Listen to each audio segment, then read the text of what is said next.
Hello, everyone. Hello, everyone. I am Tiffany Marley, Senior Vice President for Practice Transformation at the National Community Action Partnership. And myself and all of my colleagues who are joining on today's webinar would like to welcome you to the CSBG Annual Report version 3.0, What's New and How to Comment. So we thank you for joining us. Again, letting you know that today's webinar is being recorded, and I am pleased to welcome to today's webinar some important voices in this process with us at NCAP. Those persons include Mary Beth Schneber-Rimrev from the NCAP team, Allison Maloof from CAP Law, Cheryl Williams and Tiffany Jarvis from NASCASP, and Jeannie Chaffin from NCAP, as well as Jeannie Chaffin LLC. So we're all here as resources and voices for us as we walk through next steps related to this very important process. And so with that said, I'm going to ask that we proceed to the next slide and ground ourselves in the promise of community action, which asserts community action changes people's lives, embodies the spirit of hope, improves communities, and makes America a better place to live. We care about the entire community, and we are dedicated to helping people help themselves and each other. So as we hold this promise in mind, want to highlight the agenda for today's important discussion. We will provide you with background and overview. We will talk about the actual national sign-on letter. There will be highlights of national partner comments, as well as how to add your very important support. And then we will provide insights on next steps. And so to just remind us, because this is critically important and hopefully gives perspective around why we have put so much effort collectively into monitoring the CSBG annual report process and being sure to ensure that our voices count in the process. And so just as a reminder, the CSBG annual report serves as serves important purposes at the national level. In particular, the information that channels from the ground all the way up to the national level has an opportunity to make itself or serve as a foundation for a report that's shared with Congress. And so it's the basis for the congressional report. The annual report also supports telling a national CSBG story. And so all of those inputs into that data really build out a broader story that we tell as a national network. Also, the CSBG annual report serves important purposes at the state level. It supports telling the statewide CSBG stories. Historically, you all have seen those specific state-based fact sheets and reports that really assist in various capacities in the storytelling process. It is a tool for the state to fulfill their oversight and management function. And then the CSBG annual report serves important purposes at the local level in terms of helping understand local organizational impact. It supports telling that local CSBG story, and it also supports the performance management process. So gives local agencies, local entities the opportunity to see what impact that they've made to inform understanding of needs and resources to start that performance cycle all over again. So with that said, I'm going to hand off to my colleague, Mary Beth, who is going to say a little bit more. Thanks so much, Tiffany, and good afternoon, good morning, depending on where you're joining us from. Just to kind of orient you to why we're talking about this and what this process looks like. First, we need to start with any time the federal government is going to collect information from the public, be that their subrecipients of grant funding, including their subrecipients of grant funding. The federal government has to go through something called OMB clearance, or the Office of Management and Budget clearance. So they have to get approval from the federal government and essentially prove that the information they're going to collect is not burdensome. And so this process has some required steps and stages. So the first part of it is that the office who's going to be collecting information has to make their plans public. They have to say, hey, here's what we're planning to do. Here's the information we plan to collect. They put it out to the public, and they publish a notice in the Federal Register. And that kicks off a 60-day comment period where the public gets to review that and think about, how much is that information necessary? Is it accurate? Does it get quality information? And does it really pose a burden? So folks in the public have that opportunity to provide their feedback to the agency. And then the agency then responds or reviews those comments. And a lot of times they make changes to their information collection plans. And then they release back out to the public a refined information collection instrument. And at that point, there's another notice published in the Federal Register, and the public has 30 days to review the proposed collection and provide their feedback to the Office of Management and Budget directly to OMB. At the end of that 30 days, then the Office of Management and Budget can either approve the information collection, or they can tell the agency, hey, you got to make some changes, or they can reject the information collection all together. So this is the process that all federal agencies have to go through whenever they're going to collect information. And so this does apply to the CSBG Annual Report. The CSBG Annual Report, because it collects information from you, has to go through OMB clearance.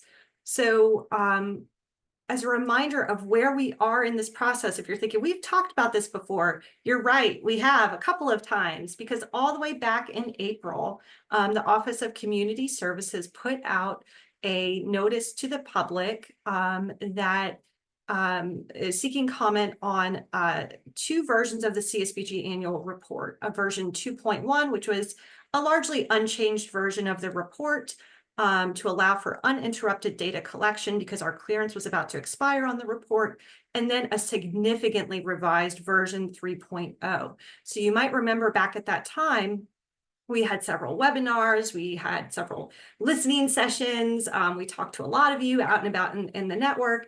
And we encouraged everybody to review the revised report and to make their own comments to OCS.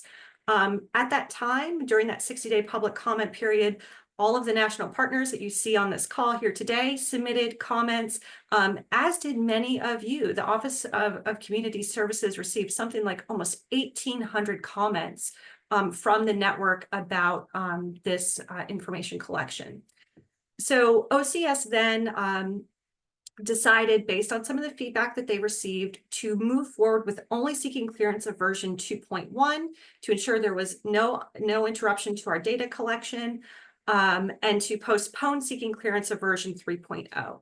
You might remember that then the national partners, all of us here on this call again, created a national partner sign-on letter, and we invited all of you to join us in signing on to those comments, and we submitted that to the Office of Management and Budget in response to version 2.1. And then where we are now, guys, is OCS has now released a revised version 3.0 for final public comment. And that notice was put out a few weeks ago. Our 30-day comment period runs through November 8th is the deadline to submit your comments on this revised version 3.0. So a couple of resources for you that are going to be going into the chat just to kind of help orient you to the report. OCS did publish a Dear Colleague letter where they announced the 30-day public comment period. They also released the planned or revised version 3.0. I want to say to all of you, if you reviewed the 3.0 before, this is a different version. OCS has made significant changes, so very, very important that you are looking at this updated version put out in the Dear Colleague letter. OCS's Dear Colleague letter also included a Federal Register notice comment workbook. So for every comment that OCS received, they actually cataloged and provided a response to every comment received. This FRN comment workbook will allow you to see every comment and OCS's response. So you can, if you submitted comments and you want to see if OCS accepted your changes or rejected your changes, you can go into this comment workbook and see what they did and some of their reasoning. We're going to talk about some of the things we saw in this comment workbook along with what's in version 3.0 throughout our time together today. And then if you want to look, you can check out the Federal Register notice that was published for version 3.0. So that's where we are in this process, guys. We're focusing on this revised 3.0. Our comments that we're going to review also focus on this version 3.0 from here. So I want to pause and check in with my brilliant colleagues and friends on the line here. What else would you add about this process? Anything you want to lift up or name or clean up in what I said? Okay, hey, when Allison Maloof gives you a thumbs up, friends, you just keep going. So I'm going to go ahead and do that. So I want to do a quick review of some of the proposed changes in 3.0. A couple of nuances here to call to your attention. One, there are significant changes from the current annual report and this proposed revised 3.0. We're not going to be able to go through every single one of those changes. That would take a lot of time. So you will need to really spend some time looking at the report and figuring out its unique impacts on your agency too, right? Because agencies use the report in all kinds of different ways. So its impacts will be different for every agency. Another kind of challenge of reviewing the what's changed is that we're looking not only at what's changed from the current report, but what's changed since the last time that we talked to you about version 3.0. So we're going to try to designate those things that we think have changed since that last period with an asterisk in our PowerPoint slides here. And again, the disclaimer is none of this is the end all be all. You're going to have to do that deep dive for your agency as well. So a few things to kind of just right off bring to your attention. This proposed report would take effect as optional in federal fiscal year 2026, which you can see the period there, and then it would become required for us to use for collection in federal fiscal year 2027. The other thing that we saw in the prior version of the 3.0 and looks like it is maintained in this version is the move to federal fiscal year reporting at the national level. This is an impact that it does not impact every agency or every state. Some states already report on the federal fiscal year, but for the states and agencies who do not, this is a big change and will have some major impacts for your agency. Also, another thing to note is that OCS did maintain the swap of Module 3 and Module 4. So now in version 3.0, Module 3 will be the family level reporting and Module 4 will be community level. That will have some implications for training and of course for all of our databases that are going to have to be recoded with these new data points. Other structural changes include no services supporting multiple domains, And now there is a new transportation domain that has been added. So that's just something to kind of note when you get into module 2, and then that impacts modules 3 and 4 as well. To get into some of the specific changes that you will find in the in version 3.0, in module 1, we do see a reduction of state accountability information that is collected. Some of the changes were there in the first version 3.0. Some of the changes look new since the last time that we've seen the report. This feels notable because the CSBG Annual Report not only gathers information about performance at the local level, it gathers information about state performance as well.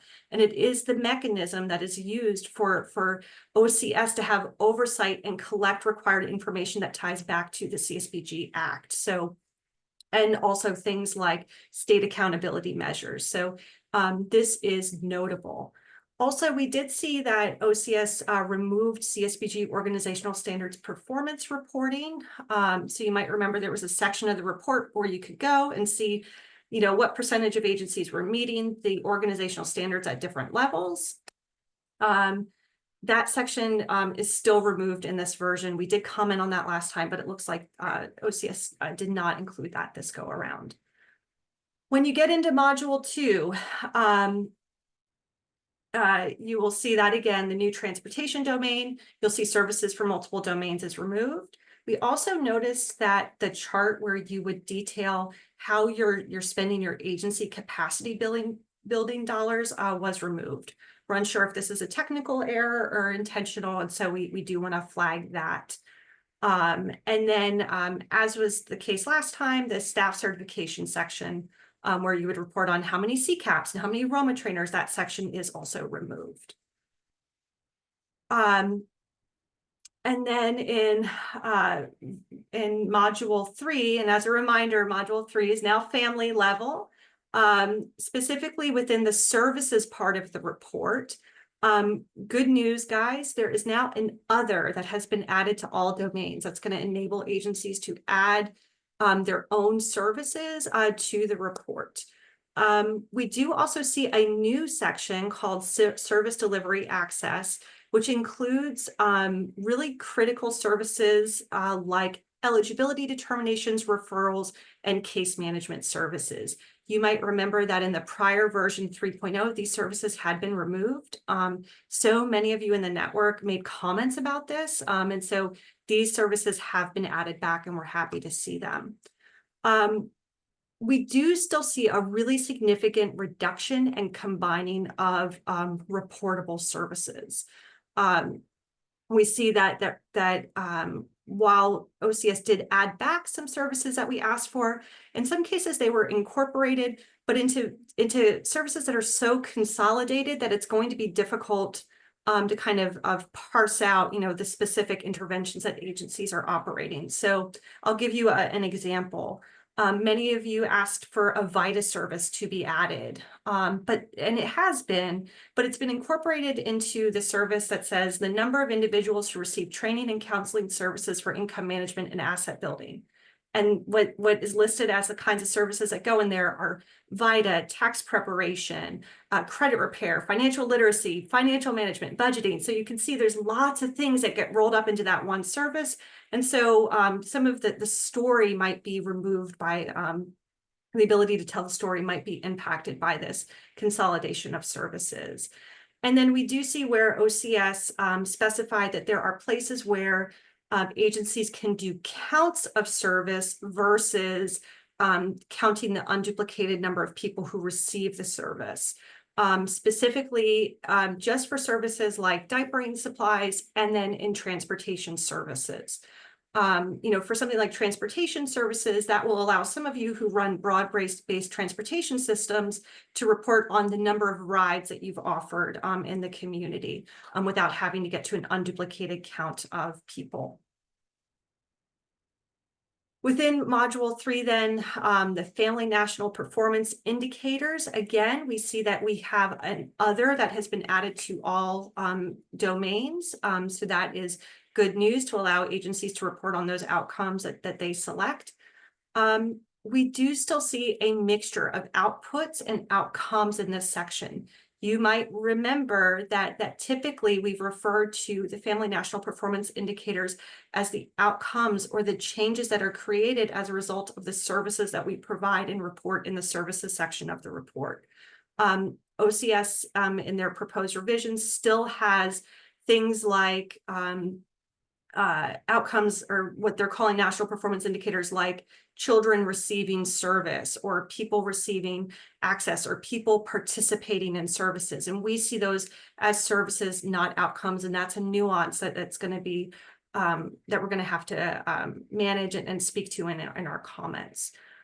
Similar to services, we see a reduction and a combining of the Family National Performance Indicators, lots of consolidation that may make it difficult to articulate some of the specific changes that we're creating at a national level.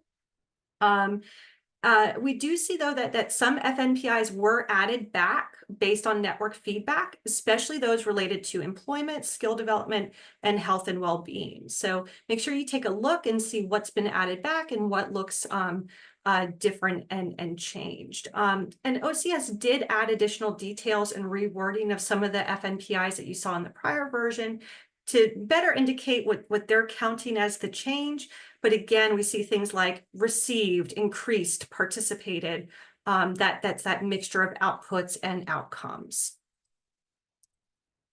And then within the all characteristics report, a couple of key changes to flag for you as well.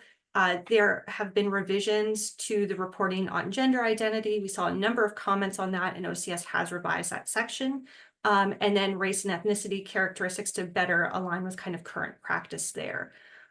We did also see OCS restore the sources of household income as a characteristic that is aggregated and reported on. That's something we asked for. We're happy to see that back.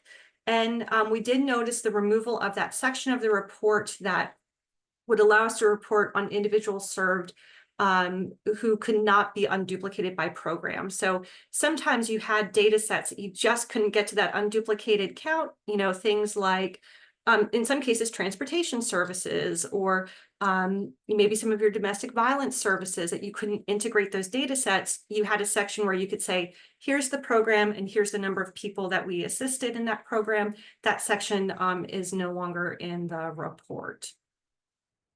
Okay, I know questions are coming in. And so I'll take a look at, we're going to stop here in just 1 second, but I want to also flag a couple things that were not in the clearance or that we didn't see in version 3.0 clearance. One was the services to outcome plan. You might remember in the prior version 3.0, OCS included this for some additional detail about how they saw that services would connect to outcomes. There was a lot of feedback and a lot of comments about that. But it was not in the clearance this go around. That doesn't mean it's not going to be there in the future. It just means we noticed it wasn't here this time. We also didn't see any specific references to concrete supports, although the highlighting that we saw in the format of the report looks like they're still there. That might come out more in guidance after OMB clearance. And then in module 4, which is now community level, we did not see the reporting guidance about community level being optional, specifically listed in the tool itself. But again, we think that might come out in kind of reporting guidance that comes after the fact. And you'll remember that we have articulated many times that we do not see community level reporting as optional if you're operating community level interventions. The same way you report on the outcomes that you're working towards at a family level, you report on the outcomes that you're working towards on the community level as well. Okay. So I think one of the questions was about reasoning, right? Like, why have these things happened, right? And so Jeannie, I'm going to pass to you to talk about some of the drivers we saw for these changes. Thanks, Mary Beth. You're good at talking and reading questions at the same time. So this was one of our questions that we had in the chat is, are there any themes or did OCS explain why they made certain decisions? And in that disposition document, the workbook, it's an Excel document, and OCS actually, every comment is in there, and they kind of explained what action they took related to that comment and a little bit of their logic. And as we were going through that, we did find some themes, I think, that are kind of good to know, because as we move forward, it kind of gives you a sense of where OCS's focus and thinking is. And some of those themes, sometimes these themes played in multiple ways to a decision, right? It wasn't like that, they're just unique, mutually exclusive. But what are some of those themes? So there's one really around validity of a measure, and if there's a common tool, or whether that tool might need a pre or post test, whether there's, would there be kind of a national consensus of everybody using the same measurement tool? And they really raised some validity issues about, something like children improve milestones of develop, achieve a milestone of development, or some of these kinds of measures that we've had that, there might be multiple ways. So there's a whole kind of bucket of stuff around measuring how you measure and whether that might kind of be burdensome. So this kind of leans over into the burden space. There are a number of comments that they removed something due to burden. And sometimes that might be because a measurement would require, an indicator would require a pre and post test. There's also some items in here that we would probably tag as them calling out that other funding streams are asking you to report this indicator.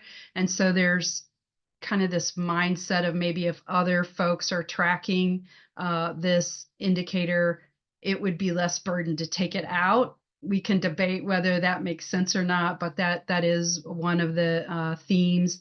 And then underutilization, OCS makes several comments that they looked at 5 years of annual report data, and if that indicator had not been used or if it was underutilized, they removed it. And the idea was that it would help reduce burden, right? And we have some concerns, and Mary Beth may talk a little bit about that, in places where it was underutilized, that might have been a key kind of indicator for community action work for achieving social and economic mobility. And, maybe there could have been some reasons that was underutilized. Training and technical assistance was needed for folks to understand that indicator. So you'll see that in the comments, some reference to that. So there are these themes. If you can go in and do a little survey yourself and kind of see what kinds of logic were put into these decisions. But those are some high level ways to think about some of the decisions. Thanks, Mary Beth. All right. So Yeah, go ahead, Tiffany. yeah, so I guess I'll pick up here to just really pinpoint for us on the next slide the identified gaps that still remain related to the annual report. In particular, there are some gaps to what we regard as whole family outcomes. And so these are child outcomes related to age appropriate development. And so some examples related to that pertain to, for example, outcomes related to kindergarten readiness, for example, or additional examples under the whole family outcomes include parent or caregiver outcomes related to parenting, family functioning, etc. Additional gaps also relate to disaster response services and outcomes, as well as holistic picture of community action efforts. And so just to elaborate on that just a little bit further, so as we looked at the workbook provided by OCS and, just the specific themes or comments that they related to these gaps, they indicated that they removed some of the MPIs related to children reaching those developmental milestones due to concerns around data validity, common measurement tools, etc. And so, again,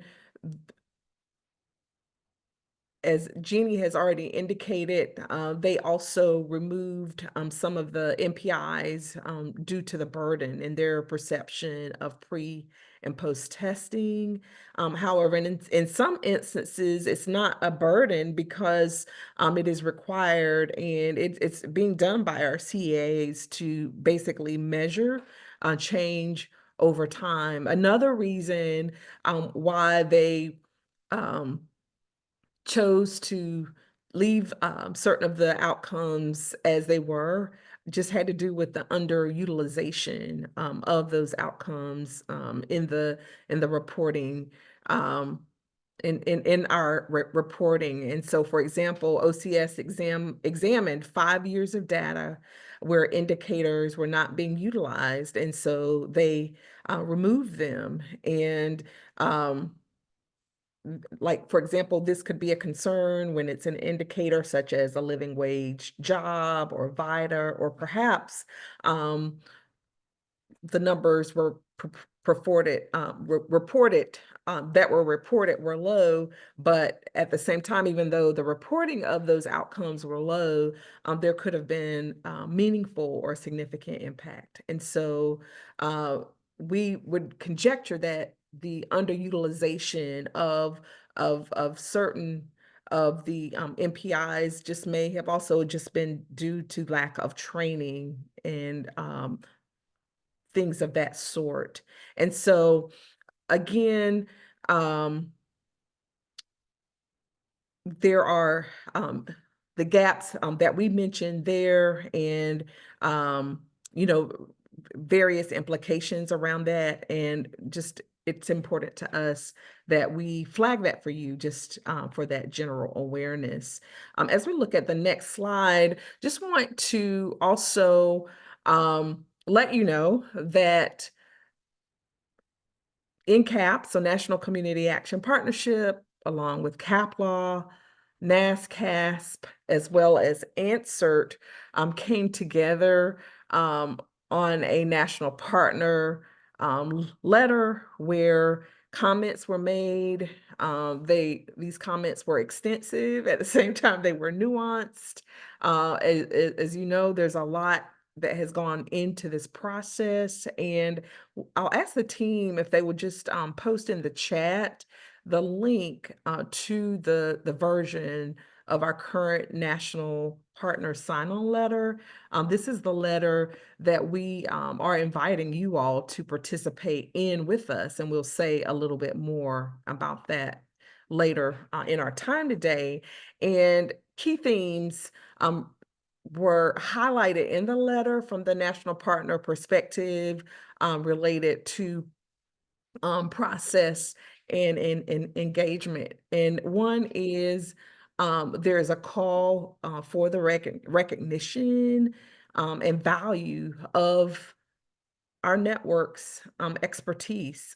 Like, if you think about it, it's that concept of nothing about us without us, and our agencies. You all have been on the ground doing this important work and know the nuances of how the data plays out on the ground. And for those of us who are on the state level or the national level, have a specific expertise or point of view that OCS doesn't have. And the report is strengthened by collaboration with us on the front end in that process, which speaks to the other important theme around inadequate engagement of the network in developing the report. And so history has taught us that when the processes are transparent, we gain notice in advance and have an opportunity for collaborative, proactive input on the front end. It makes for stronger um, process wherever we land as it relates to that. And so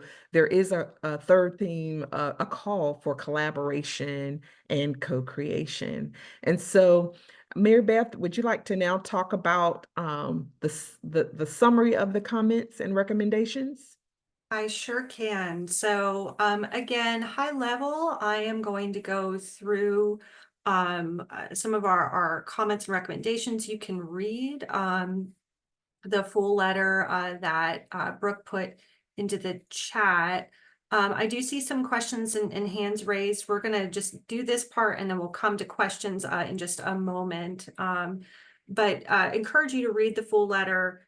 Some of the themes, in addition to what you just heard Tiffany share, and based on the changes that we just talked about, one is to ensure that the report does capture both outputs and outcomes, and that it maintains our results orientation that the network has had for decades, really. So we really want to see a refinement of FNPIs to better distinguish between those process measures and the changes that we achieve. And then we just want to make sure that the report accurately reflects the work of community action, right? When you open the report, we want folks to understand we do a lot of different things depending on what our local communities call us to do. So we want to see the inclusion and restoration of key services and outcomes, especially those that are tied to a whole family approach, social and economic mobility, asset building, disaster response, all that good work that y'all do every single day. We also want to make sure that the report maintains the flexibility that we need to accommodate that diverse work that we do, and that it doesn't become so oversimplified that we limit our ability to fully tell and portray our story. We do also ask for some strengthening of that module 1 to better reflect the state accountability reporting that is required by the CSBG Act. Again, this is the tool that is OMB cleared for OCS to gather input or to gather data from states and local agencies. So we want to make sure that there is places to gather that data from states in particular, as well as agencies. And then a few other points before we go to questions and discussion. We want to make sure that we're addressing the reporting burden. We all agree that the report is burdensome. It creates burden. But what we know is that the drivers of that burden are very nuanced, right? And there's lots of drivers, and we want to make sure that the network is engaged in the discussion and the identification of those drivers, and that we co-create and co-develop solutions that really do get to the reporting burden. And make sure that we don't, again, end up, limiting the story of community action in the name of reducing burden. We also want to see the allocation of new resources to help offset some of the major costs of time and energy and money even to do this switch, right? This is going to mean database updates. It's going to mean system changes. It's going to mean new training that all has to be developed. And we would hate to see that that demand without support and funding to go along with it. We also want to see some clarification on the timeline for implementation and make sure we have adequate time for implementation. We noticed some wording differences between the OCS notice and the Federal Register notice. And we just want to be sure that we're all, starting from the same place and that we have the time we need to be able to implement. And then at the end of the day, I'm going to end where Tiffany started, which is we need to collaboratively work together in order to support the network. And that means developing clear and collaborative guidance and support together, right? So making sure that the instructions are informed by community action practitioners, making sure that the training and technical assistance that is provided by people who know and understand the report at a local level, right? And make sure that it's all relevant and responsive to our needs. So that's a very quick summary of what I think is 18 pages of comments. So it now feels like a really good time, though, perhaps to pause and invite our fellow national partners. Is there anything you want to add, anything that you saw, any particular comments that you want to lift up or highlight for folks?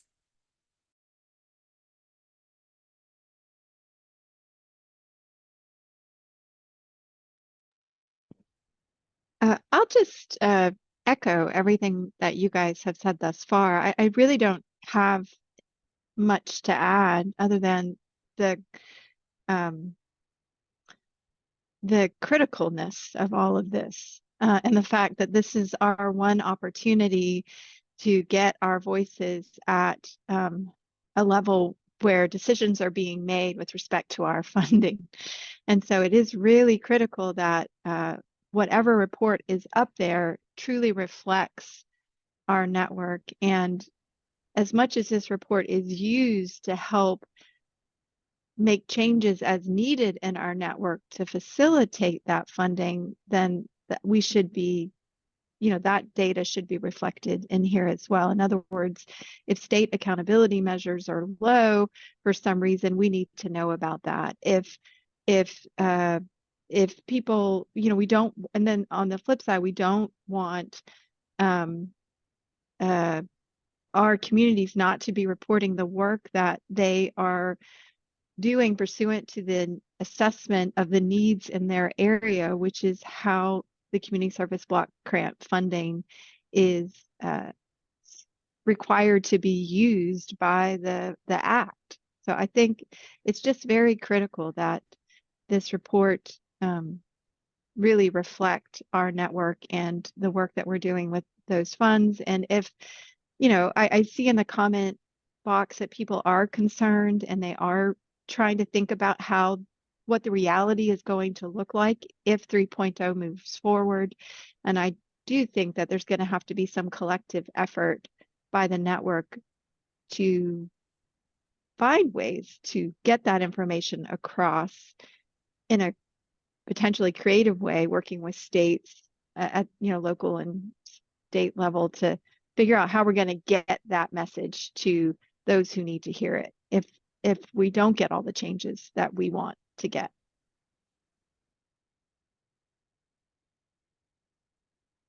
I'd just add quickly that the changes that are going to impact some of our fundamental principles are things that, that we need to really focus on. The fact that they've mixed the units of service and the unduplicated people in SRB, and that they've mixed outcomes and outputs and NPIs. And those are fundamental things that we're looking to get some feedback. Some of those things were commented on by OCS as having been addressed. So I think maybe bringing back those concepts so they can look again, maybe those were just overlooked in some way.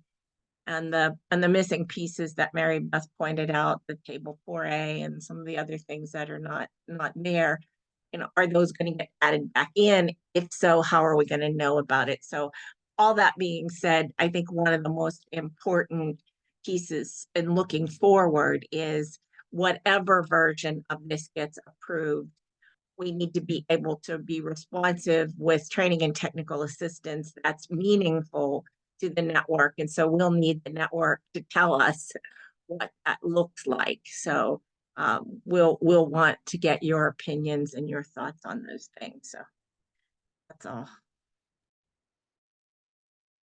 I would echo both Barbara and Allison in that, the Allison's point about this report really reflecting the work that is going on in the network is so critical. We talk so much about storytelling and how we tell the story of community action. And the annual report is a huge part of that, is a huge component of it. It's not the sole component of that, but it is such an important part of that. And one of the things that I think, has been a frustration, which, we've talked about on a number of occasions, but I think it's also relevant to kind of point here to, as our highlight here as well, is the inadequate level of engagement with the network and developing what these changes were going to be, so that we can actually tell a meaningful story of the work that is happening in community action. And so I think that as we go forward with this report, not only is it important for us to make sure that we are holding OCS accountable to make sure that this is reflective, but also really engaging, to Barbara's point about that training and technical assistance, and very clear, consistent, transparent guidance on how we are supposed to implement whatever version of this report moves forward. And I to the extent that, folks are still putting together their comments on what they want to say, I think those are also some key points that need to be underscored as we go forward.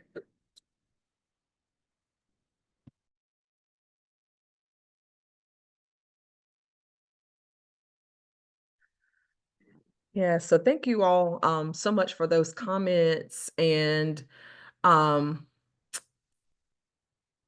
what I want to just underscore or just restate is that, one, this annual report is structured in the way that it is for a reason. So it was very intentional for the report to have arrived in its current format. And it really streams from the challenge that our network has had, even from the very beginning, in terms of telling its story and, really demonstrating, the efficacy of our work and our impact. And really, we regard the report as being a way of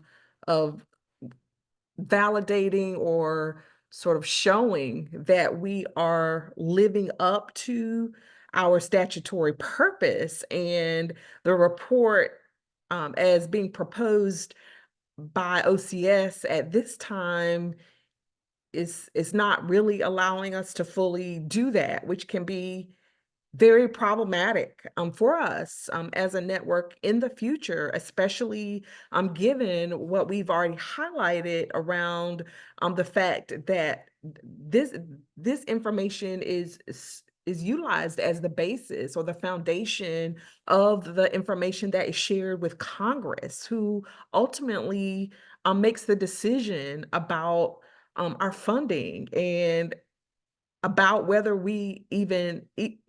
about whether CSBG even exists. And so, again, this is not a transactional process. This is a process that is really fundamental to our ability to not only tell our story, but continue to improve in a meaningful way to meet the needs of our local communities on a daily basis. And again, emphasizing that CSBG is not a program. It is a flexible funding stream intended to provide capacity for our network to engage in all of the comprehensive services and activities that it engages in, and the revitalization of our local communities. And so this is a very important moment for us. And we hope that you would take some time to look at the letter that has been drafted by our national partners. We are inviting you to sign on to this letter by October 31st. So that is a week from now. The team, I think, has probably already put into the chat the link where you can add your support to the letter. We are emphasizing that you must be an ED or CEO or the authorized signator for your organization in order to sign on to this letter. Again, the deadline is October the 31st. And so want to just take a moment to pause again to see if there are other comments or any additional insights that colleagues would like to offer before we move on. Any questions? I would just Go like ahead. to echo one thing, Tiffany, and it was the one reason I was going to pop back in and say something is you said flexibility. And I just think it's important, exactly what you said, that everyone understand that CSBG is the only funding of its kind from the federal government that has the level of flexibility that it has to truly meet the needs in the communities that are all throughout our country. And so for that reason, it is extremely challenging to assess its effectiveness in the way that other federal funding is assessed, because it's so unique in that sense. And I think it is amazing that it exists. It is amazing that we have the opportunity to use it, and we do it, I think, as great stewards. We follow the process of assessing the need and using the funding in that way, and increasing the capacity within our communities to serve those communities. And I think it is a reason why this funding has continued to exist for as long as it has, because it touches so many different individuals within those communities. So if we start trying to pigeonhole our funding, then we really run the risk in that sense of losing the characteristic, the identity, the soul of community service block grant funds, and the economic opportunity movement that started in the 1960s. And I know it just so happens that we all have the 60th commemoration on our on our backgrounds, but it's kind of critical in that sense. That was not intentional, by the way. It's just we're still within our 60th year.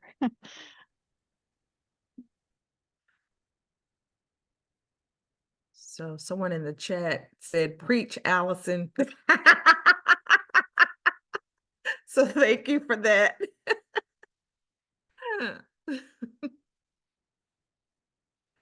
Tiffany, Any I other see a Go ahead, number of. Mary Beth. Oh, I'm sorry, Tiffany. I just wanted to say I saw a couple of questions in the chat, and I know we've been responding in the chat, but we also want to make sure we speak into the space just in case folks are not following that closely. So one of the questions that a few of you have asked is like, what's our ask of OMB at this point then, right? Like what are we suggesting? And maybe I'll start and see if others have additional thoughts here.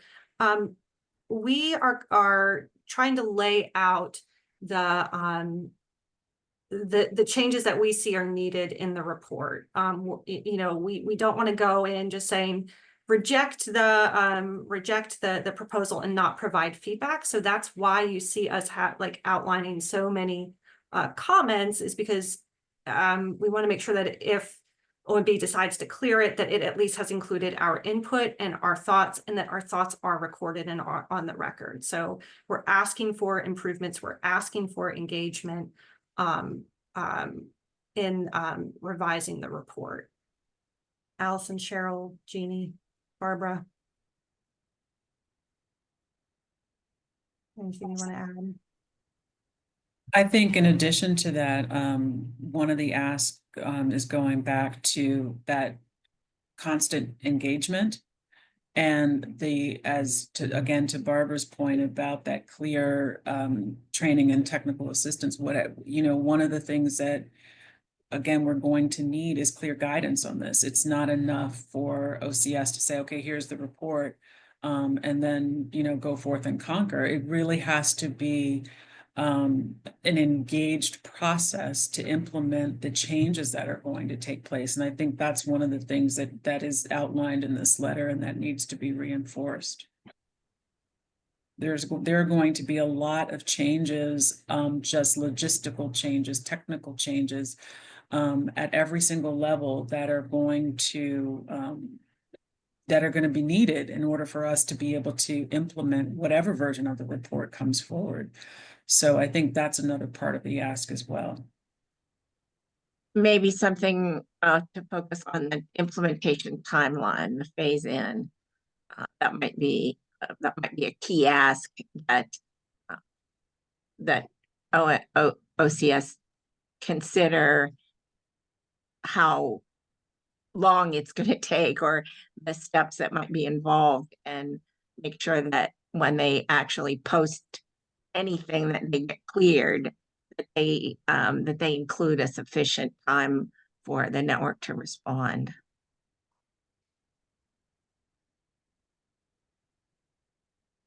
So there was another, oh, go ahead. I see folks coming off mute.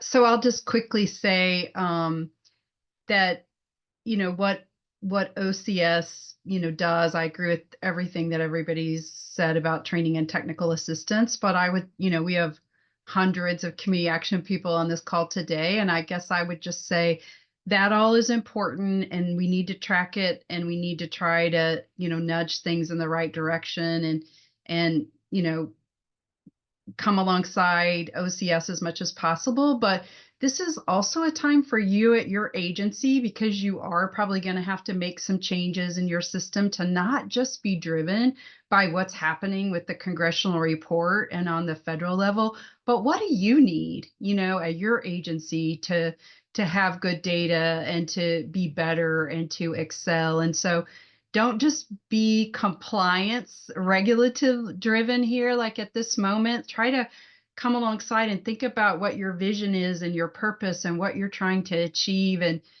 make this work for you as much as you can, in addition to having to comply.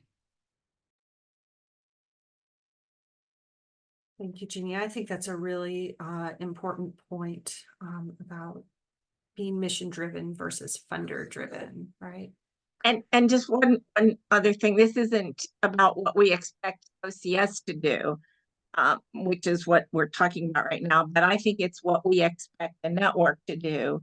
That is, understand that this report is not everything, that local agencies and state offices are going to be collecting or should be collecting other information, other data that they turn into information in addition to whatever it is that OCS approves. And I think that's an important point to carry past the approval point. Thank you. So I'm seeing that we have like 1 minute left, so maybe we'll do a rapid couple of questions. And Wilmer has a question about switching position of module 3 and 4. Did you want to talk about that? Yeah, Wilmer, in the comments that OCS provided, they said that they were switching module 3 and 4 in order to align the annual report that CAAs and CSBG eligible entities complete and tribal reporting, so that when they refer to module 3, it's the same across tribal and eligible entity reporting. So that was their reasoning. I do think you're right, though.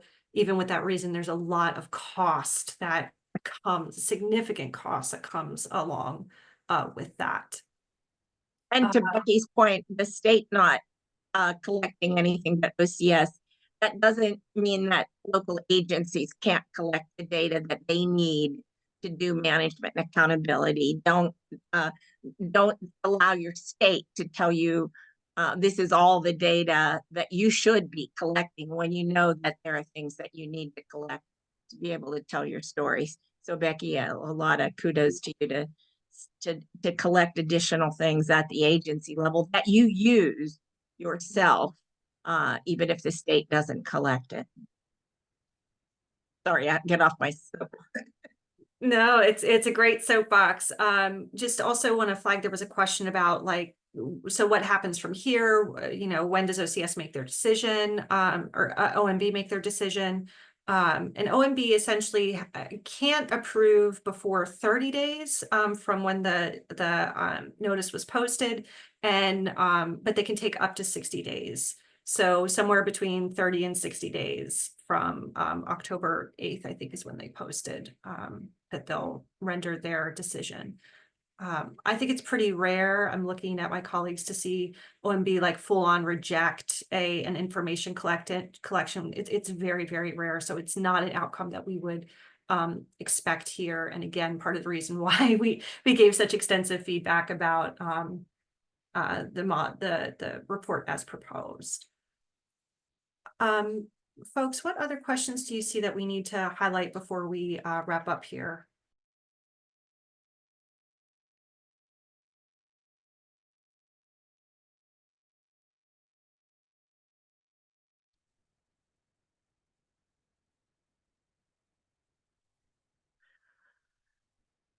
We may have hit the high points, and what we can say is if you have additional questions, we will provide contact information for you to send those our way so that we can support you. We do want to highlight that while your sign on to our letter is due on the 31st, if you yourself, your agencies want to make comments, that you have an opportunity to do so, and our team will put in the chat the link for you making direct comments to OMB. All public comments are due by November the 9th. And so keep that in mind. And then we also just want to flag that NCAP will be hosting office hours October 28th at 2 p.m. Eastern Time, as well as October 30th at 4 p.m. Eastern Time. And so if you would like to learn more about the nuances of what we've shared today, related to your sign on to our letter, or even your own individual efforts for comments, you can click on the link that our team will provide and register and join us for those office hours. And then looking at our last slide, this is all of our contact information at NCAP. And if you have specific questions related to the annual report, you can email csbg@communityactionpartnership.com. Again, this is critical, important work that we are doing in service to our people on the ground. Our people and communities are what matters, and they are why we are here. And really, our ability to report good data and engage in meaningful reporting are a vehicle to help us do that. So we appreciate you taking the time out today for this conversation. We are here for you and for this network. We appreciate you and all of the national partners who have joined today's conversation. This concludes today's webinar. Make it a great day. Bye-bye.